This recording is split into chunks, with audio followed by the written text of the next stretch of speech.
하겠습니다. 오늘 말씀의 제목은 나를 빛나게 하시는 하나님, 나를 빛나게 하시는 하나님이라는 제목으로 하나님 말씀 선포하겠습니다.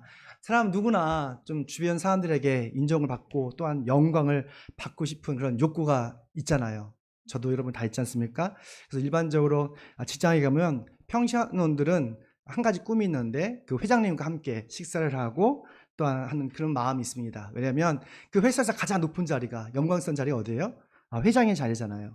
또한 스포츠를 좋아하는 축구나 배구나 야구를 좋아하시는 분들에게 스포츠 스타를 만나기 위해서 뭐 비행기를 타고 미국에 날아가서 응원을 합니다. 사실 그 스포츠 스타를 만나기도 쉽지 않잖아요. 근데 보는 것만으로도 영광스럽게 생각하는 것을 보게 돼요. 왜냐면 그 스포츠 스타가 자신의 영광이기 때문에 그렇습니다. 우리가 영광을 받고 싶어하는 욕구 때문에 유명인들이라든지 사회적 지위가 있는 사람들과 만나고 식사하는 것을 되게 기쁘게 생각하죠. 왜냐면 그들이 나를 빛나게 한다고 생각하기 때문에 그렇습니다. 근데 이러한 세상적인 영광은 반딧불처럼 쉽게 사라지는 것을 보게 돼요. 사실 창조주 하나님이 우리를 창조하신 목적은 주님의 영광스러운 존재로 살아가기를 원하셨기 때문에 그렇습니다. 하나님은 우리를 세상에 빛나는 존재로 창조하셨어요. 저와 여러분도 아주 어떤 태양보다도 빛나는 찬란한 빛으로 창조하셨죠. 그래서 성경은 네가 나의 영광을 나타낼 것이다 라고 말씀을 하신 거예요. 그러면 우리는 어떻게 주님 안에서 빛나는 인생을 살 수가 있을까? 오늘 본문을 통해서 우리를 빛나게 하시는 하나님을 발견하기엔 소망합니다. 먼저 하나님은 우리가 태어나기 전에 여러분을 부르셨다는 거예요. 어떻게 보면 빛나는 존재로서. 우리 함께 읽습니다. 당신은 주님의 영광 위에 부르심을 받은 사람이라는 거예요. 그렇죠. 그러니까 주님의 영광을 위해서 부르심을 받은 사람입니다. 창조자 하나님께서 이사야를 모태로부터 선택하시고 부르셨대요. 왜냐면 하나님이 빛나는 종으로 사용하기 위해서죠. 바로 1절 말씀인데요. 함께 읽습니다. 주님께서 이미 모태로부터 나를 부르셨고 내 어머니의 태 속에서부터 내 이름을 기억하셨다. 아멘. 이사야가 이 신앙의 고백을 한 것이 그냥 한 것이 아니거든요. 깊은 삶의 묵상을 통해서, 말씀의 묵상을 통해서 깨닫게 된 것이죠. 세상은 우리가 그냥 우연히 생겨났다고 말을 합니다. 근데 성경은 우리가 우연히 태어난 존재가 아니라 하나님의 특별한 섭리와 계획 속에서 목적을 가지고 태어났다고 말하고 있어요. 특별히 우리가 대한민국에서 태어났잖아요. 그렇지 않습니까? 그것은 우연이 아니라 하나님의 큰 특별한 섭리가 있다는 것이죠. 우리는 예수님 믿음으로 우리를 향하신 하나님의 선명한 목적을 발견할 수가 있습니다. 대부분의 사람들은요, 주 예수님 안에서 사람이 얼마나 빛나는 존재인지를 알지 못하고 있어요. 사실 사람들의 특징 중에 한 가지가 자신을 알지 못한다는 거예요. 내가 누구인지를 알지 못한다는 것이죠. 그래서 남은 잘 알아요. 남의 허물, 잘못, 실수하는 것이 왜 이렇게 내 눈에 가시처럼 느껴지는지 너무나 잘 지적하잖아요. 근데 나의 모습, 나의 어떤 실수, 잘못된 태도, 아집들 이런 걸 보기가 쉽지를 않아요. 그래서 우리는 주변 사람들은 잘 지적하지만 자신을 지적하지는 않죠. 우리 자신을 제대로 알려면 깨끗한 거울이 필요한 것 같아요. 우리가 세수를 하고 교회 올 때 거울을 보잖아요. 그 거울 통해서 우리가 우리 자신을 보잖아요. 근데 이 거울은 우리 가까운 어떻게 보면 가족들, 친구들, 교인들이 아주 어떻게 보면 거울이라고 할 수가 있습니다. 우리는 우리 주변 사람을 통해서 누구를 알 수 있어요? 바로 내 자신을 알 수가 있는 거예요. 그러니까 물어봐야 돼요. 나는 어떤 사람인 것 같아? 라고. 내가 생각하기에는 나는 어떤 사람이야? 그러니까 주변 사람 통해서 나를 알아보는 것이 상당히 중요합니다. 우리는 거울 같은 주변 사람들에게 좀 친절을 베풀고 사랑을 베풀 필요가 있는 것이죠. 또한 우리를 알기 위해서는, 자신을 알기 위해서는 우리를 창조하신 그분, 창조주 하나님을 만날 때 내가 누구인지를 더 잘 알 수가 있어요. 왜냐하면 창조주 하나님께서 우리를 창조하셨기 때문에 그렇습니다. 그리고 우리를 이 땅에 보내셨기 때문에 그래요. 그래서 창조주 하나님을 믿으면 그 어렵은 우리의 인생의 목적과 계획이 더 선명해지고 분명해지는 것을 보게 돼요. 지루한 인생이 역동적이 되고, 그리고 탐욕과 욕망으로 살았던 하루를 좀 나눔과 섬김으로 바뀌는 것을 보게 됩니다. 이사야 예언서는 창조주 하나님의 부르심을 이렇게 말하고 있어요. 우리 2절 말씀입니다. 있습니다. 내 입을 날카로운 칼날처럼 만드셔서 나를 주님의 손 그늘에 숨기셨다. 나를 날카로운 화살로 만드셔서 주님의 화살통으로 만드셨다. 그러니까 주님께서 이사야를 특별히 모태로부터 태어나기 전에 선택하신 부르신 목적이 있대요. 그게 두 가지입니다. 하나는 날카로운 칼, 두 번째는 뭐예요? 날카로운 화살이에요. 그러니까 날카로운 칼은 바로 예리한 살아있는 하나님의 말씀을 의미하고 있습니다. 그리고 숨겨진 날카로운 화살은 하나님의 계획 속에 감추어진, 그래서 잘 쓰임받게 되는 빛나는 존재를 의미하고 있어요. 우리가 히브리서를 읽어보면 하나님의 말씀에 대해서 이야기해요. 여러분 아시죠? 하나님 말씀이 어때요? 하나님의 말씀은 힘있고 능이 있어 나에선 어떤 것보다도 예리해서 사람의 영혼과 관절과 골수를 쪼개기까지 하며 마음의 의도와 준식까지도 안다고 하셨어요. 그 말씀을 누구에게 주신 거예요? 이사야에게 주신 거예요. 그리고 지금 이 순간 저와 여러분에게 그 날카로운 말씀, 살아있는 말씀을 주시기를 원하셨던 것이죠. 창조주 하나님 이사야를 부르신 목적은 이 어두운 악한 세상에서 말씀의 검 그리고 날카로운 화살로 빛나게 쓰임받기를 원하셨다는 거예요. 이러한 창조주의 하나님의 목적은 이사야뿐만 아니라 바로 여기 있는 저와 여러분을 향한 하나님의 선명한 목적입니다. 3절이 나오고 있어요. 함께 읽습니다. 이스라엘아 너는 내 종이다. 네가 내 영광을 나타낼 것이다. 여기서 중요한 것은 이사야 라고 부르지 않고 뭐라고 했어요? 이스라엘, 이스라엘아. 그러니까 하나님 믿는 이스라엘 백성들을 의미하고 있어요. 예수를 믿는 우리 모두가 누구라는 거예요? 하나님의 종이라는 거예요.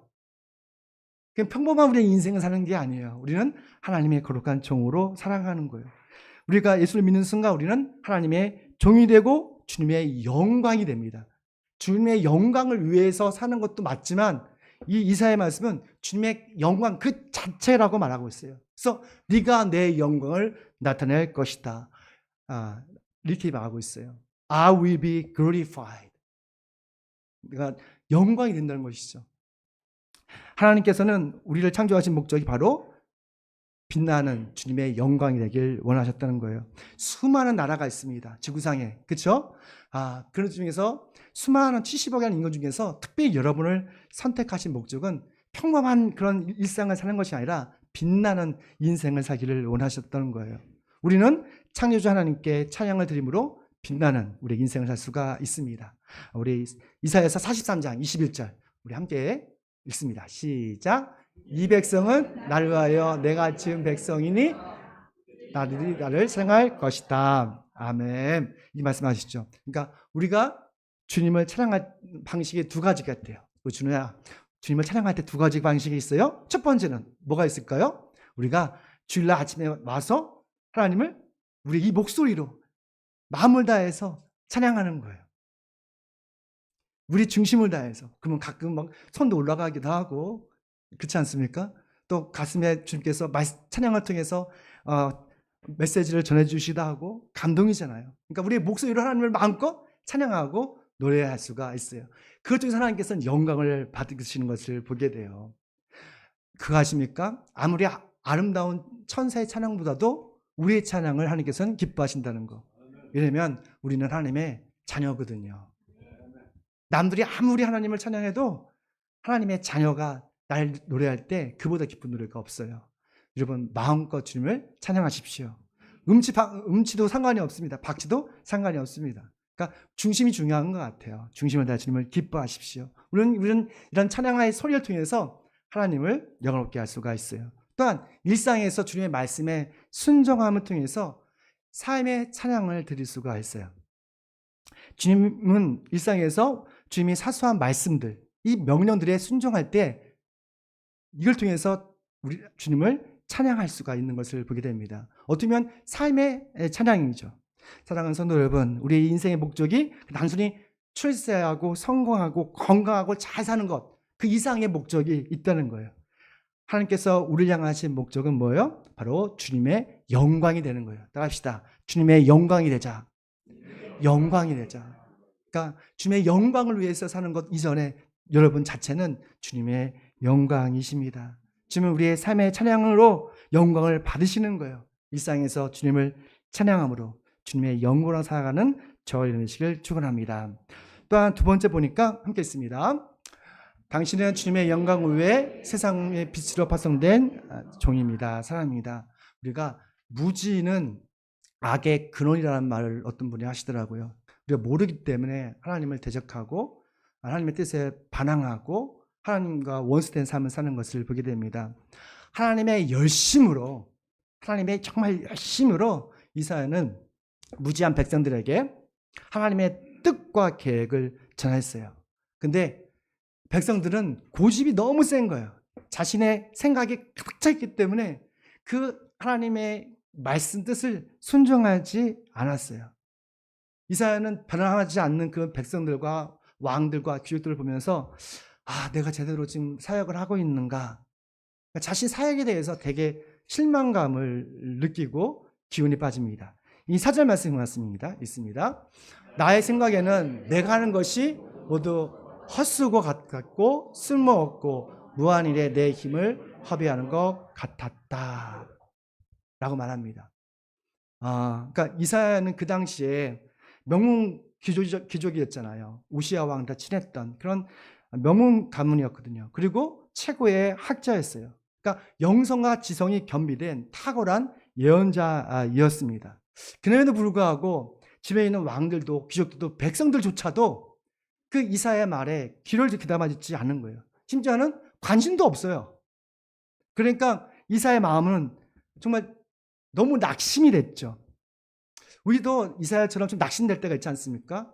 나름 최선을 다해서 했지만 이 생각대로 사업이 안 될 때가 있어요. 풀리지 않을 때가 있어요. 그러면 나 자신에 대해서 정말 실망하고 낙심하게 되죠.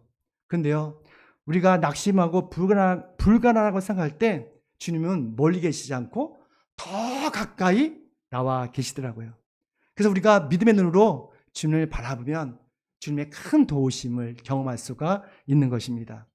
누가복음 5장에 보면 제자들이 갈릴리에서 밤새도록 물고기를 잡았습니다. 여러분 베드로, 요한, 야고보가 직업이 무엇인지 아시죠? 직업이 뭐였어요? 어부였어요. 근데 어부는 보통 어부가 아닙니다. 배가 있을 정도니까 나름 부유한 어부죠. 나는 배가 그렇게 비싼지 몰랐어요. 배가 몇십억씩 하더라고요. 하여튼 배가 있었다는 것은, 그 당시 배가 있었다는 것은 베드로도 나름 이렇게 잘 사는 집안이었던 것 같아요. 여튼 밤새도록 물고기를 잡았지만 한 마리도 잡지를 못했어요. 아니 그래도 그치 어떻게 한 마리도 못 잡냐? 잡을 수 있을 것 같은데. 근데 우리의 생각과는 다르더라고요. 여튼 간에 그래서 힘이 쭉 어깨가 축 처져가지고 그물을 이렇게 씻고 있었어요. 얼마나 허탈감이 있겠어요. 밤새도록 열심히 하는데. 그때 예수님께서 그들에게 다가가셨어요. 그리고 배 위에서 말씀을 가르치셨어요. 그리고 마지막에 베드로에게 말합니다. 저 깊은 데로 가서 그물을 던져라 라고 말씀하셨어요. 저 깊은 데로 가서 그물을 던져서 고기를 잡으라고. 근데 베드로와 그의 동료들은 밤새도록 일했잖아요. 자신의 최고의 지식을 가지고 열심히 던져봤잖아요. 근데 한 마리도 얻을 수가 없었잖아요. 너무 낙심했죠. 하지만 예수님의 명령에 순종해서 힘들지만 억지로, 제가 보기에는 억지로 갔을 것 같아요. 힘들잖아요. 그러니까 가서 그물을 그냥 던졌어요. 그냥 던졌어요. 그래서 여러분 아시는 것처럼 어떻게 했어요? 그물이 찢어질 만큼 많은 물고기를 잡을 수가 있었습니다. 예수님의 기적을 경험했던 것이죠. 어떻게 보면 어부로서 최고의 큰 성과 축복을 받았어요. 그런데요, 예수님은 베드로가 놀랐던 그 기적과 축복보다 더 영광스러운 축복을 준비하고 있었어요. 그것은 베드로가 사람을 낚는 어부가 되라는 것이에요. 누가복음 5장 10절 말씀입니다. 읽습니다. 이제부터는 너는 사람을 낚는 것이다. 그러니까 사람을 낚는 어부가 된다는 거예요. 베드로와 그의 동료들은 너무 신나지 않았을까요? 예수님 말씀 들었는데 막 엄청난 물고기 잡았어요. 성공했죠. 인생의 목적을 이뤘다고 생각했을 거예요. 근데 예수님은 베드로와 그 동료에게 더 큰 빛나는 영광스러운 목적을 가지고 있었던 거예요. 그것은 단순히 생계를 위한 어부가 아니라 사람을 낚는 어부가 되는 것이죠. 그러니까 예수님의 목적은 베드로가 세상의 빛, 구원의 빛이 되는 것이었어요. 이것은 저와 여러분을 향한 예수님의 목적입니다. 우리 6절 말씀입니다. 읽습니다. 네가 내 종이 되어서 땅끝까지 나의 구원이 미치게 하려고 내가 너를 뭇 민족의 빛으로 삼았다. 민족의 빛으로 삼았다. 이 말씀이 정말 중요합니다. 뭇 민족의 모든 세상의 구원의 빛, 세상의 빛으로 이스라엘을 선택했다는 거예요. 이 말씀을 여러분 사도 바울이 가슴에 품어요. 그리고 그는 평생 하나님의 열심으로 세상의 모든 열방의 빛으로 살았다는 것이죠. 예수님도 자신을 소개할 때 나는 세상의 빛이다. 요한복음 8장에 나오잖아요. 나는 세상의 빛이다 라고 말씀하셨어요. 나를 따르는 사람은 어둠에 다니지 아니하고 세상의 빛을 얻을 것이다 라고 말씀하셨습니다. 그러면서 제자들에게 말씀하셨어요. 너희도 세상의 빛이다. 빛처럼 행동하기 아니라 너희도 세상의 빛이다. 마태복음 5장 14절 말씀 있습니다. 너희는 세상의 빛이라. 빛과 같으니 뭐 이상한 것이 아니라 여러분 자체가 뭐라고요? 아유, 세상의 빛이라니까요. 구원의 빛이라니까요. 여러분을 통해서 여러분의 가정과 직장과 이 나라 이 민족이 변화되는 거예요. 100년 전에 봄의 빛이 우리나라에 와서 이렇게 우리나라가 성장하고 OECD 국가가 됐잖아요. 지금은 여러분이 세상의 빛으로 다음 세대를 준비할 때인 걸 믿습니다. 예수님을 믿는 사람들은 주 예수 그리스도 안에서 세상의 빛이에요. 좀 어깨 좀 피십시오.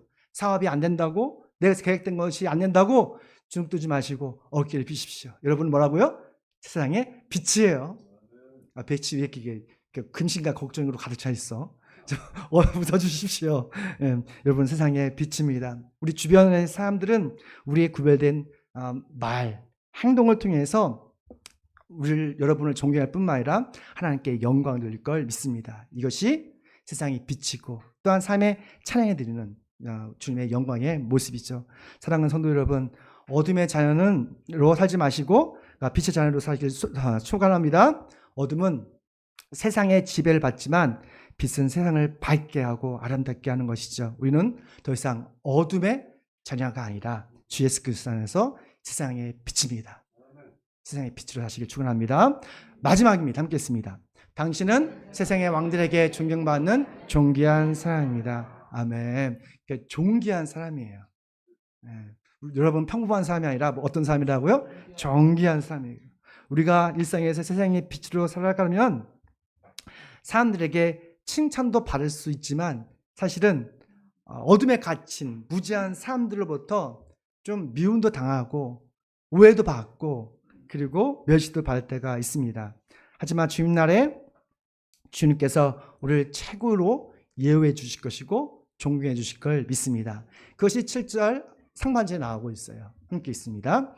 이스라엘의 성령자 거룩하신 주님께서 남들에게 멸시받는 사람, 이런 민족에 미움받는 사람, 통치들에게 종살이한 사람에게 말씀하신다. 바로 여기에 나오는 저 여러분 같은 분들이죠. 미국에서 이 복음을 전하는 전도자들이 길거리에서 싸대기를 만드는 걸 봤어요. 푹 맞고 주먹질을 하고. 영국에서는 복음을 잘못하면 모슬렘 청년들이 워낙 많기 때문에 아주 폭행을 당하기도 합니다. 그래서 개인적으로 그런 걸 보면서 아유, 저는 참 복받았다라는 생각을 했어요. 교회 내에서 안전한 곳에서 마음껏 복음을 전할 수 있잖아요. 누가 돈 던질 사람도 없고. 그래서 여튼 30분 동안은 제에게 발언권을 주셨잖아요. 그래서 대적하는 사람도 있고 너무너무 감사한 거죠. 미국의 한 청년이 찰리 커크라는 정치 운동가가 있어요. 유타 대학교에서 학생들과 대화하다가 암살당했잖아요. 근데 그 딸이 있었고 자녀들이 있었는데 다른 건 몰라도 그분의 신앙을 좀 살펴봤어요. 제가 목사니까 신앙적인 것만 볼게요. 그분은 미국의 동성애, 트랜스젠더 이걸 정말 지혜롭게 반대를 하고 그런 운동을 했던 사람입니다. 그리고 어떤 기자가 물어보더라고요. 당신 어떻게 이렇게 위험한데 이렇게 그런 운동을 하냐, 기독교 운동을 하냐라고 물어보자 그 힘이 원동력이 어디서 있냐 그러니까 자신은 원동력은 교회래요. 자기는 아무리 바쁘고 뭐 미국 뭐 한국 뭐 세계 갖고 다니면서 주일에는 항상 예배를 드린대요. 예배를 가족과 함께 드린대요. 그리고 가족과 함께 예배 드리고 모든 걸 다 멈추고 가족과 함께 말씀과 찬양과 예배를 통해 자신은 항상 리프레시, 충전을 받는다고 하더라고요. 그래서 예배를 통해서 자기가 충전을 받고 그 힘으로 나의 그 일을 한다고 말합니다. 31살 일이었더라고요. 총에 맞아서 했는데 저는 짧은 인생이지만 이 짧은 인생을 통해서이지만 우리에게 큰 메시지를 전한다고 생각을 하고 있어요. 미국에 여러 가지 정치적인 문제가 있지만 교회적으로 보면 지금 많은 기독교인들이 많이 살아나고 있거든요. 부흥의 역사가 일어나고 있거든요. 우리나라로 이런 역사가 일어나길 기도합니다. 사실 저도 복음을 전하는 사람들을 마음으로 비난한 적이 있어요. 30년 전에 아직도 기억을 해요. 제가 영등포에서 무슨 자격증을 공부하기 위해서 한 달 동안 있었던 적이 있었습니다. 의정부에서 영등포까지 매일 다니는데 어느 날 이렇게 겨울이었어요. 한 노인이 그 전철에서 소리를 버럭 지르는 거예요. 화이트 코리아! 깜짝이야. 예수 한국! 뭐 이러면서 걸어가시는 거예요. 근데 그분은 허름한 모습이었죠. 그래서 내 마음속으로 아유 왜 이렇게 적게 전할까? 예수님을 전하는데 여러 가지 방식이지 않는가? 저렇게 전할 수는 있긴 있는데 그래서 조금 다르게 전할 수 있지 않는가라는 마음이 들었는데 그 즉시로 주님께서 저를 야단치셨어요. 그때 야단을 맞았어요. 뭐라 말하면 나의 종이다. 나의 복음을 전하는 종이다. 간단하게 말씀하셨어요. 마음으로, 음성으로 듣는 게 아니라 마음으로. 정확합니다. 나의 종이다. 나의 복음을 전하는 종이다. 죄송합니다. 이렇게 회개했던 기억이 납니다. 그래서 요즘은 어떤 방식으로도 정말 복음이 전하는 것은 괜찮아요. 나가서 막 소리 질러서 기도하는 것도 그리고 뭐 복음 전하는 것 노프라블럼. 그 우리의 삶과 착한 행실을 통해서 복음 전하는 것도 노프라블럼. 다 좋습니다. 근데 나중에 10년 후에 그분을 영상으로 봤어요. 그분이 바로 맨발의 전도자 최춘선 할아버지였어요. 보니까 그분을 깜짝 놀랐죠. 그래서 내가 정말 잘못했구나라는 생각했습니다. 우리가 세상의 빛으로 복음의 빛으로 살아가려면 좀 차별을 받을 수가 있어요. 남들 앞에서 미움받을 수도 있어요. 그리고 심지어 손가락질도 받을 수가 있습니다. 그럼에도 우리는 세상의 빛으로 복음의 빛으로 살아가길 소망합니다. 왜냐하면 길과 진리와 생명 되신 예수 그리스도께서도 그런 미움도 당하고 멸시도 당했거든요. 예수님의 아들도 그렇게 이 땅에서 막 손가락질 당하고 욕 먹고 멸시당했는데 우리는 어떻게 했어요? 우리는 이 땅에서 음식물 쓰레기처럼 취급당할 수가 있습니다. 그런데 명심할 것이 있어요. 주님의 날에, 주님께서 허락하신 그 날에 우리의 수고와 헌신은 그 우리를 괴롭혔던 사람들 앞에서 빛나게 하신다는 것이죠.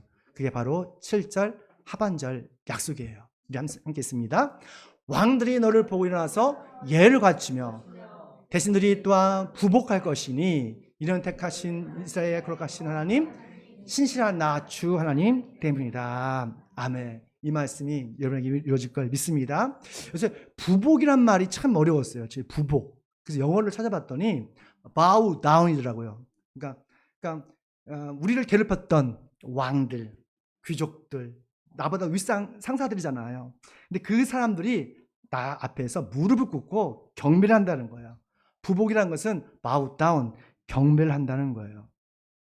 하나님께서 그렇게 하신다고 약속하셨어요. 사랑하는 성도 여러분, 우리는 사람들처럼 평범하게 죽을 수는 없어요. 주님께서 우리를 특별히 선택하시고 부르셔서 하나님의 영광을 드러내는 세상의 빛으로 삼아주셨기 때문에 그렇습니다. 우리가 소박한 인생이 아니라 세상의 빛으로 주님의 영광으로 살아가는 저와 여러분 되시길 축원합니다. 아멘. 우리 찬양 한 곡 하시고